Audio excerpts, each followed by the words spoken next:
Welcome to the Comedy's Best Kept Secret Tour podcast. I'm here with Jazbuda. Yeah. I'm in Pretoria, South Africa.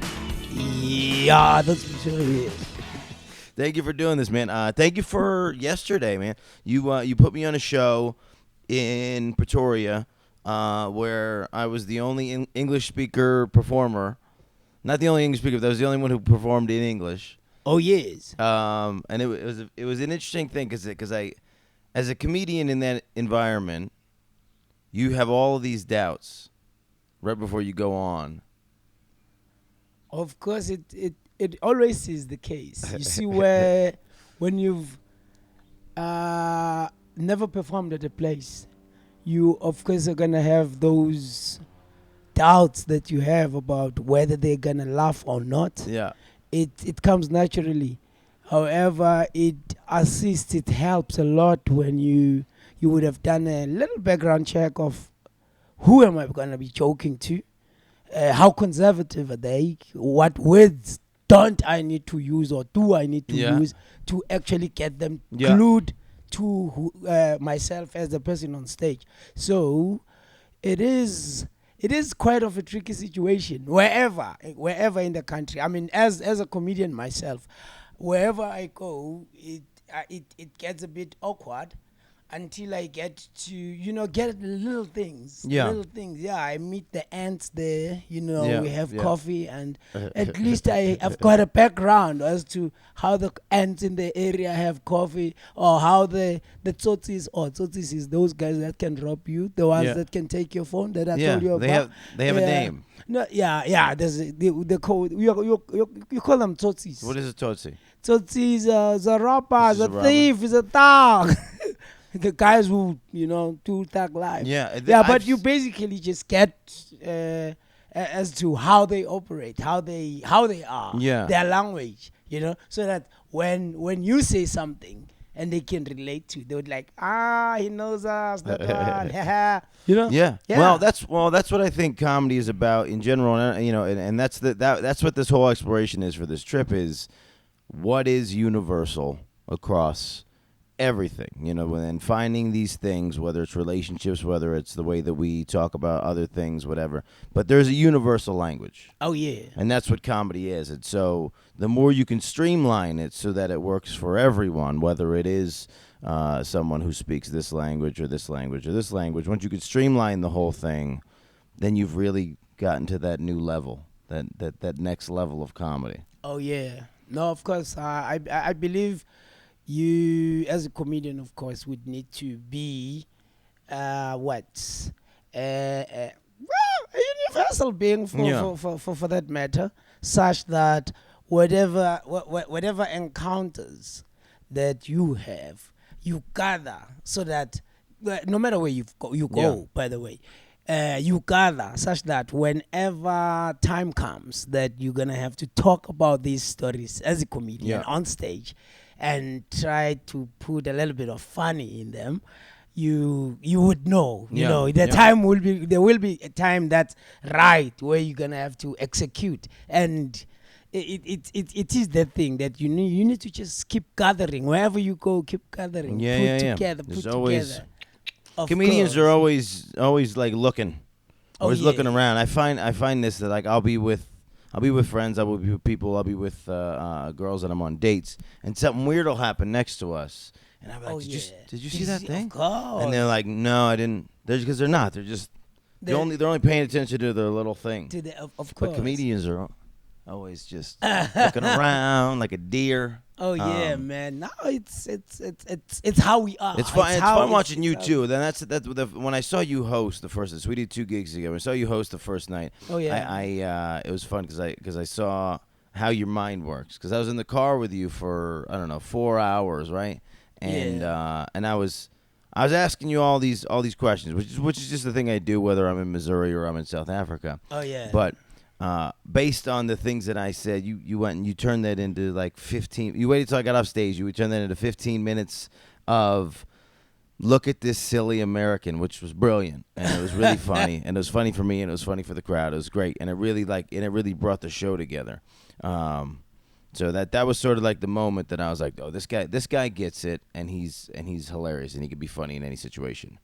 Now you're also you said you like to mix music with comedy. Of course. So I saw you rapping. Oh yeah. And I do rap. Actually, in the arts, my first love that I realized was music. Yeah. Yeah, basically, I used to consider myself as a musician, and you know when you are kind of naturally funny, where you discover only at a later stage that you could actually get on stage and tell people jokes and they laugh and you get paid for it. Yes. Yet, my background from primary school. I don't know if you call it primary school. Yes, elementary school. Elementary school, yeah. From primary, I used to sing in the school choir. Yeah. High school, I used to sing in the school choir. Even at tertiary, when I was at a university, I sang at the university choir as well as the university band. Wow. Yeah, and I had a group on the side. We used to do a cappella. Yeah. Okay, interesting. Yeah, because we've been in the car for I don't know, probably 12 hours together, and so you've been playing a different variety of stuff. But yesterday, the whole night you were playing jazz, which I think what you guys are calling jazz, we pretty much call R&B, because it was sort of like in that John Legend sort of Maxwell realm. There's a lot of singing and there's a lot of, because we do jazz is mostly instrumental. Oh no, but basically, you see, jazz is very universal. Actually, I believe jazz is the mother of all music. Sure, yes, that's a fact. Because it starts there. Now you've got a lot of jazz categories. And you have jazz vocals. Yeah. Which you are saying it's kind of R&B-ish. What we were hearing, It's jazz. Yeah. It's jazz, and they put in some vocals. Yeah. Which, at the end of the day, if you would hear that jazzy flavor in the song, because there's always that. Yeah. And then that voice comes in. And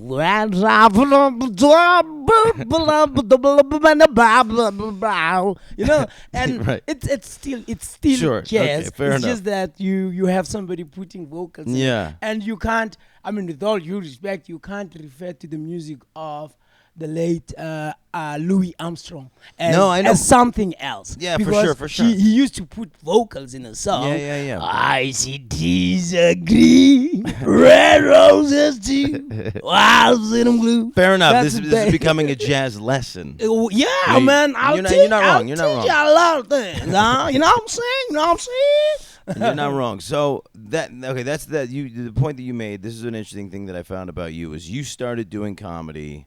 What did you tell me? 8 years ago? Yeah, it was in 2009 to be exact, in November the 18th. And this wasn't a thing. You said you didn't grow up on watching comedy. It wasn't like a part of your life. You just saw comedy and you were like, I think I can do that. Oh yes, it's one of those that I have cousins, I've got brothers, I've got sisters that would say, you're funny. Actually, you should do this thing. I'm like, which thing? And they said, you must stand up comedy. Stand up for who? Stand up what? I stand up every day where I work. I work at the court, so I stand up every day. What are you talking about? And then they're like, no, go to see a stand-up comedy show. And, they kept begging me until one day I decided, you know what? Let me just go and see what's happening there. And I went. So guys do their thing. I'm like, how funny. I would laugh. And there would always be that awkward guy, that just come on stage and bombs. Yeah. And I'm like, okay, guys, whatever you're doing there, I don't know. I haven't been exposed to it, but that guy, no. I can do better than that. Yeah. I can show. That's how I started this thing. And the following week, the host just said, brah, come through. We'll give you the mic. You'll come show us what you can do. And the rest is history. That's crazy. I died on the first show, but yeah. Yeah. Because there's no like when you feel when you start that way, when somebody just going to give you a mic, there's no structure to what you have.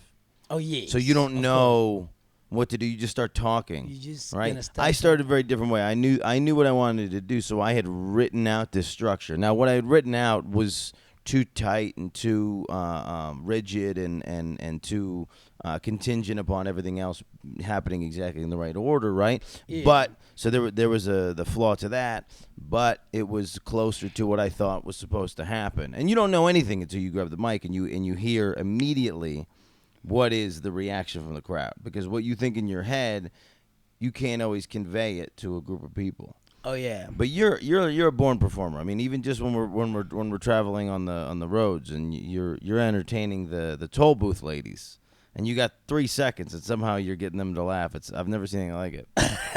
Yeah, well, I don't know. It's always been my thing that I believe maybe growing up, everywhere I went, I used to play soccer also. Yeah. So in the soccer field, I always had that thing that I want to make people laugh. Yeah. Yeah, even the way I played, there would be things that are, styles, dribbling styles that would just keep people laughing and stuff like that. You'd play soccer sarcastically. Of course, God, all my thing, man.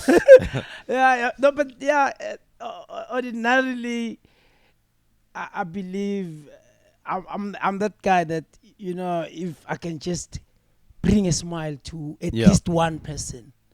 Now, if I get an opportunity to do it to more people, then the better. Yeah, it's fun. So I've just grown up to be that, and even in the family when there's family gathering, family reunions, I'll always be that guy that will be talking, talk, going off ramping all the time, and people just giggling all the time. So I believe that, if not a calling, I don't know what to call it. But I think it's the perfect. I think it's the perfect.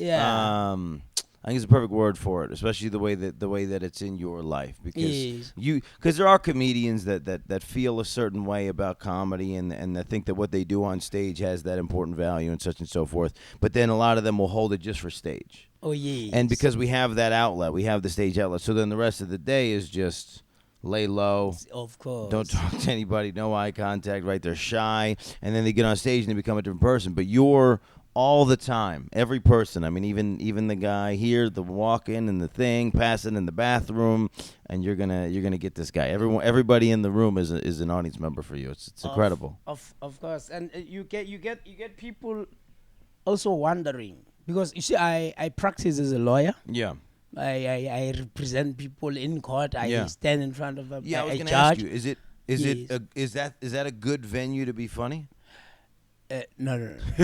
No. It's not. It's never funny. You have to be serious there, because you're gonna be in trouble. What happens is a lot of people would wonder. They were like, "But do you ever get serious?" They would be worried. Do you ever get serious? Yeah.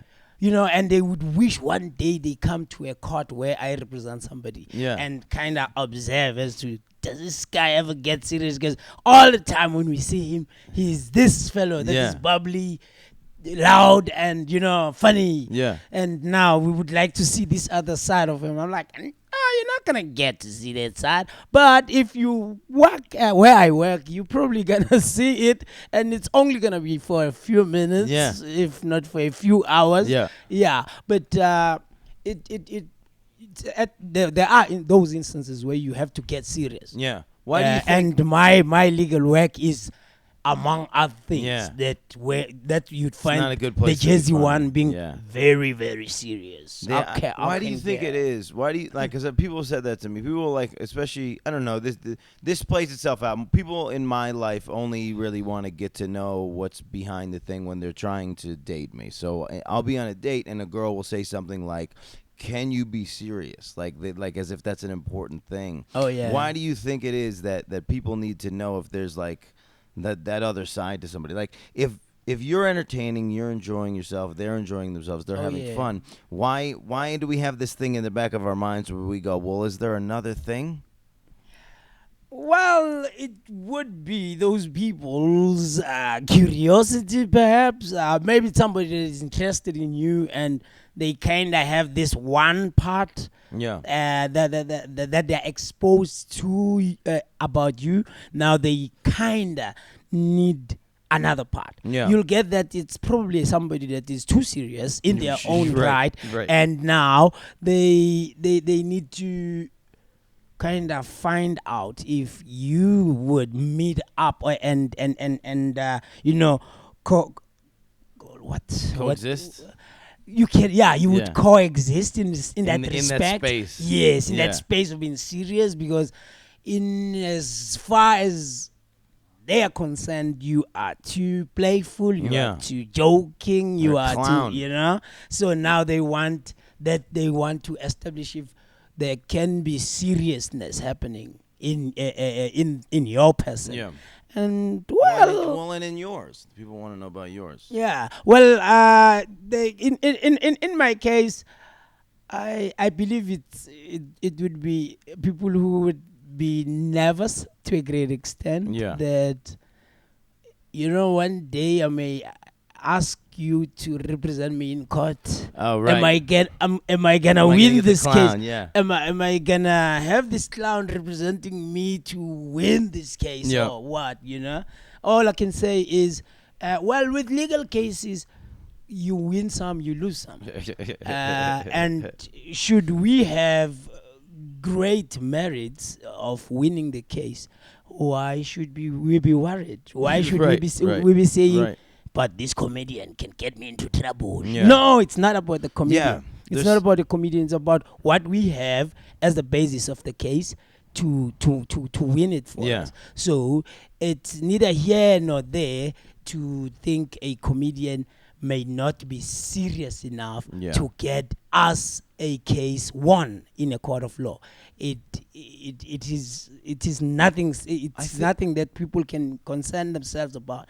What we have is somebody that knows the legal principles to a great extent, and who is able to can research to ensure that which is an objective, winning the case, is attained. I think that people have this thing in their minds where they think that that being funny is just this loose, wild thing. Like, they don't understand from our perspective that it really is such a tight-knit, honed-in thing. Especially, like, when you go and you play in South Africa, you speak multiple languages. You go and you play and you find that thin line that is whatever this crowd will first relate to, right? You were actually trying to teach me all the greetings of the places that we were going to, so that I could open up with Ashe and let them know that I was an insider. Whereas I really felt that my strength that night would be letting them know that I was an outsider, so that they could understand where I'm coming from and possibly give me a little bit more credibility than in not knowing the local customs and whatnot. But you've been able to find this thing, and I think people on the outside think that comedians we're just loose. We're just gonna flail around. We're gonna hump the air. We're gonna do all these things. But there really is a very tight knit skill. So people think that being funny is just chaos.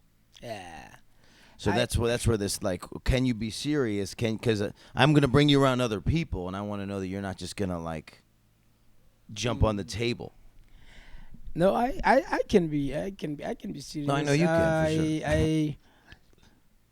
sure. Excuse me. It is about etiquette that you learn as a person, as you grow.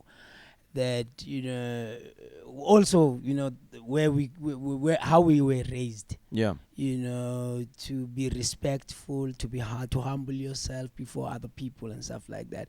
So those little skills that you have been collecting along the way as a kid, as an adult, you most definitely going to be to find yourself having to implement them to in a certain way to certain people wherever you go.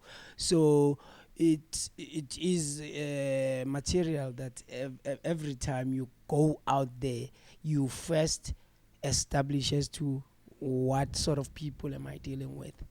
Whether you're going to India or Yeah. China, or Yeah. you need to establish as to how is their culture, how is their nature, Yeah. how conservative are they? Because sometimes you mention stuff like I'll make an example of what I had, like a line that I drew from last night's performance of saying side bitch and whatever, and this is South Africa. Yeah. You have a lot of people that are conservative. Yeah. Once you say bitch, they cringe. They like, so he's swearing at us now, and they just Sure. So there is a language that they would use that they can relate, that they can even laugh at, which is side chick. Yeah. They were like, side chick, then this is how we call it. So you basically would have to gather those little little cultures, nuances, as to what type of people you're gonna be talking to. That is very, very, very important. I have through the years learned that, because crowds are not the same. I've killed with a particular set in the same format at certain places, and same set in another place. You die you die. Yeah, you guys call it die here. I love it. we kill and die. We like to call it bombing. Bombing, yes. Yeah. What you call bombing, we call dying. Yeah. So you would find yourself dying with the same set, with the same spirit, same energy. Yeah. Yet, boom, in your face, you were not funny. You know why? Because you are performing to different people. Right. So you basically need to know that if I perform to this type, these are the kind of jokes that I can come with. If I perform to those ones, I can do those jokes. Well, they're fine. But they're the open. argument at the end of the day is, and this is a big comedian moment for everybody, is I should be able to do my jokes for everyone. And so then you get into that threshold where you go, well, that's fine as long as your jokes work for everyone, or you've done the work so that you've made the crowd warm enough to and receptive enough to this idea. Yes. This idea that that like you can only do these jokes for these people and these jokes for these people is the bane of a comedian's existence. Yeah. We would rather say that that you weren't funny at all than say that person can't hear that joke. Because we don't believe that. We don't hear that. When you say that person right there can't hear that joke, then you go, well, then I did not do my job as a comedian tonight. And I did not do enough background to fill in the blanks.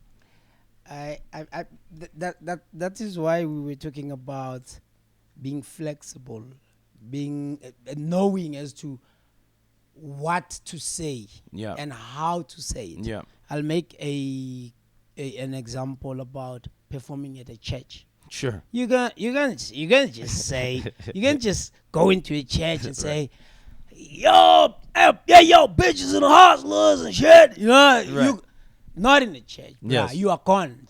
That 3 minutes is enough. The sound guy is gonna shut you up. You are gone. Right. So you basically would have to know. Just for the listeners, I don't have a set where I talk about bitches and hoes. It's not.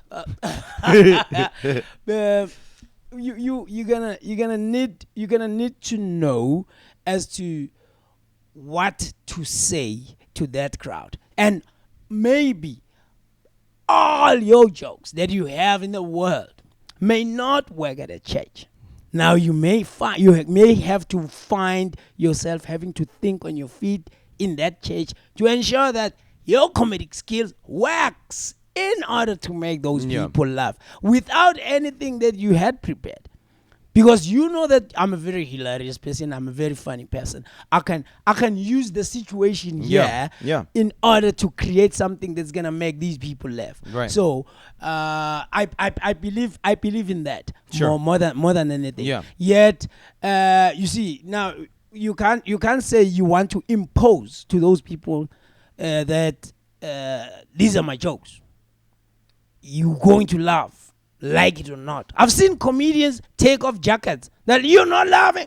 Oh, I'll show you. And start taking off a jacket, close it on the loosen floor, their tie, and start going. And now the people are listening to you with an attitude. Yeah, you're never gonna win. After that, you're not winning at all. You're just gonna get a very sad death because you're here. You're at this opposition point, and the more you tell a group of people that you're in opposition, the more you will be in opposition. Exactly. And you're not going to overcome them. They're just going to be like, no.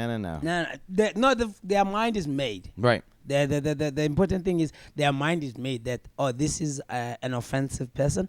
This is an arrogant person who thinks they have it in them can make anyone laugh. We can also, and you find this at open mics a lot, comedians will start telling the crowd how poorly it's going. Even if it's going fine, but then the crowd starts to believe it, and the crowd starts to lose confidence in this guy because, like, why is he saying it's going bad? Of course. Oh, I guess it is going bad. Oh, I guess he's bad.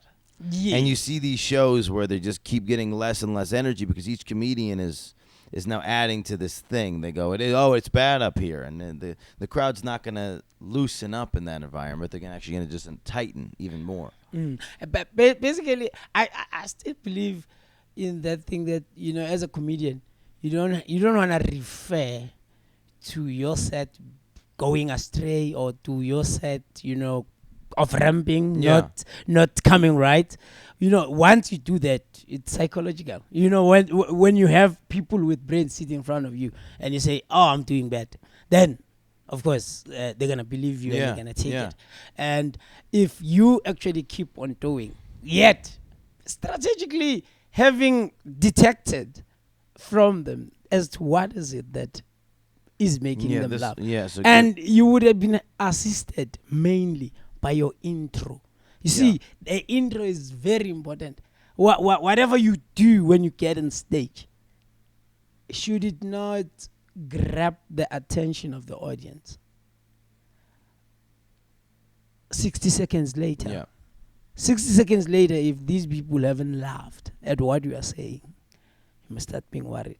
And the honorable thing to do as a comedian, if your third, your fourth joke is not getting those laughs, bow and say, thank you very much. My name is Jazbuda. You guys have been a lovely crowd, and go. Yeah. You leave the stage with honor. You leave the stage with the respect, because they see that this guy saw that he's not doing good, and he didn't want to embarrass himself further. He didn't want to humiliate himself, because at some stages we find ourselves humiliating ourselves by going on trying to go for that laughter, that big laughter that you are trying to force onto these people, and they are on some, not today, bruh. You are not doing good. Well, this is age talking. This is like knowing the world, because a lot of guys get into comedy at 20, 21, so they don't have that thing. What they have is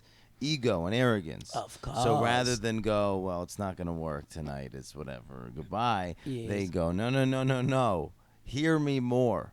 Of course. And it gets worse and worse. So this is what's interesting. You coming in with such life experience puts you at an advantage. Yes. And I always felt that way. Like, there was comedians that I've seen in their careers that started late into their 30s. They started after they had families, and it felt like they had so much more to talk about. And they do, because they know who they are.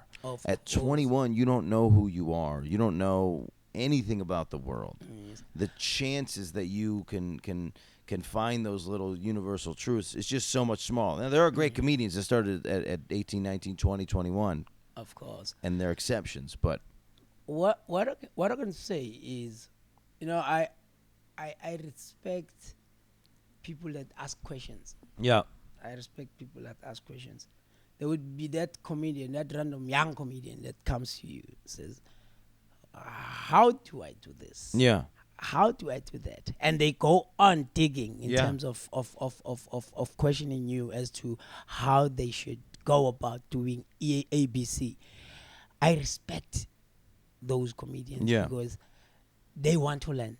They want to know how you have got. I haven't gotten far, by the way. I'm not the celebrity comedian or whatever, but they have seen something in you that that they kind of find sparkly or that cracks it for them. For a comedian, it's not about how far somebody's gotten. It's in the purest level. It's about what we just saw on stage. Of course.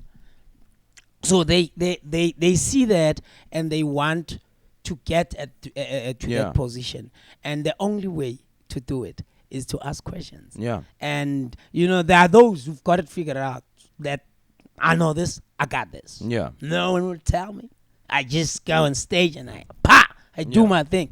Now, more often than not, if you go with that arrogance and you come, let's say you are 19, for instance, and you have an audience of people between the age of 29 and 49. Yeah. And you start talking that loose language. Yeah. And you start talking about things that are related to people between 19 and 25. You're right. You're just gonna lose the audience. You're not gonna be anywhere within their listening framework. They're just gonna what is this presentation about, by the way? Because it's just gonna look. We don't feel that at all. It's gonna look like a presentation more than anything. It will look like you are in a corporate boardroom and you are trying to tell people a story which they can't understand, by the way, because you are in your own world, they are in their own world. Right. You see, so I believe that asking questions for young comedians or young people generally about anything is the best thing they can do for themselves. Yeah. Learn and learn and learn. Of course.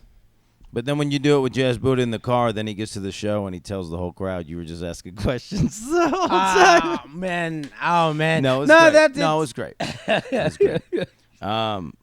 So what else, man? So it's interesting for you because you are and you have a whole separate career. So it's like I was asking you, it's like, we were running around yesterday, we did shows, we did another one, and I was like, well, what how were you able to do the show? Did you take today off? And you're like, well, no, this week was off. So on a normal day-to-day thing, when you're working with the courts, how often do you get a chance to get on stage? How many times you getting up a week? It depends. It depends in a week. You see, you wouldn't get these gigs consistently every week, or maybe one, maybe two. And then even your court matters as they come, it will depend. And if they came in time, you would know that I won't take a gig for this day because I have court work to prepare for, or for these days because I have court work to prepare for.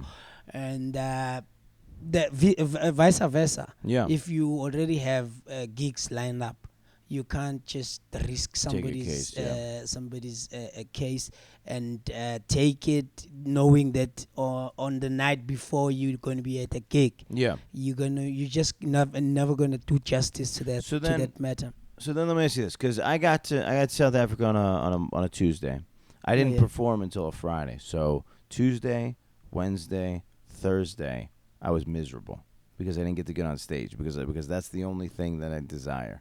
Is that stage time. So in the world where you only get up once a week, that 1 week, how do you handle not getting on stage, not having that catharsis that week? See, there are instances where I just am excited that I'm not doing anything. Yeah. Okay. Because it kind of is going to enable me to work on my creative juices. It's gonna enable me to meditate a lot. It's gonna enable me to learn a lot. I read a lot. I read a lot of newspaper. I read a lot of magazine. I read a lot of books. And books normally I don't finish. A thick book, I'll just go for a chapter, and this motivational book. But I would finish certain books. Like there's that book that you're just gonna be glued to until the last chapter, and then there's a book where you like, I'll see it tomorrow. I'll see it, and you keep shelving it. Interesting. And sometimes there is a chapter that is relevant. I mean, you get those motivational books that one chapter is talking about something different from another, and you go straight into that one. That one's the one that clicks. You're going straight into that one. You're like, this one talks to me, and you read that. So I do a lot of I do a lot of reading, such that it's only reading It's only lessons that can enable you to be funnier.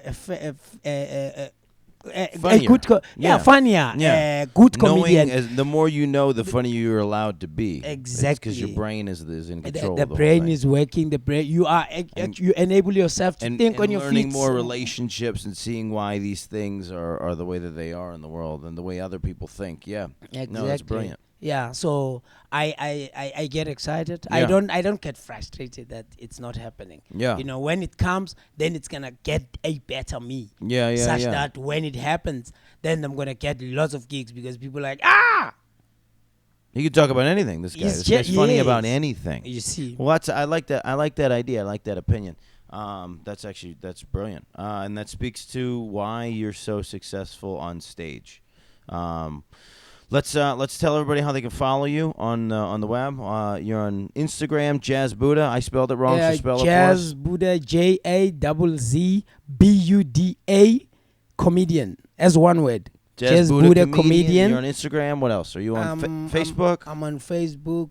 My Facebook page is Jazz, JAZZ, space BUDA. Space comedian. That's my comedian. Page. Yeah, that's my page. And then I've got accounts, your personal accounts, but one of them is full, so there is another one which is Jazbuda comedian Nhlapo. Nhlapo is my surname. So you have a page too? Because you're killing it on social media. I'm not sure if it's killing it, bro, but the other account is full. It's full to capacity, so I can't accept more friends. I can only have them on the other other account. Yes. Well, so then you're doing something right, and I'll tell you right now, guys. There's a very Twitter funny comedian. What's that? There's a Twitter account, Jazbuda1 at Jazbuda1. Jazbuda1. At on Twitter. At Jazbuda1. So follow him on all these Twitter. things. Really funny. This might not be public information, but he let me know that he's sort of lifetime working on this comedy mixtape that from everything he tells me about, I think is going to be incredible. So look out for that. Check him out online. And like I said, guys, everybody, start paying attention to South African comedians because there's a lot going on. And even on this trip, there's been some people that have become famous on this trip. It's live out here. I implore you to pay attention to what's going on. This is some of the best comedy in the world. Thank you, Jazbuda. You're most welcome. Thank you for coming. Thank you for coming. Thank you for having me in your home and trusting me as much as I trusted you. No, I actually don't trust you. I actually don't trust you. I've been sleeping with one eye open, and I see that you are at least still trustworthy. Oh, I didn't realize that's why you locked your door. Well, guys, check us out. We're on iTunes. We're on Google Play. Whatever thing you found us on, we're on the other thing. We got some content today, some YouTube content of the episode. Thank you for listening. Please keep listening, and we'll give you some content along the way. Yeah.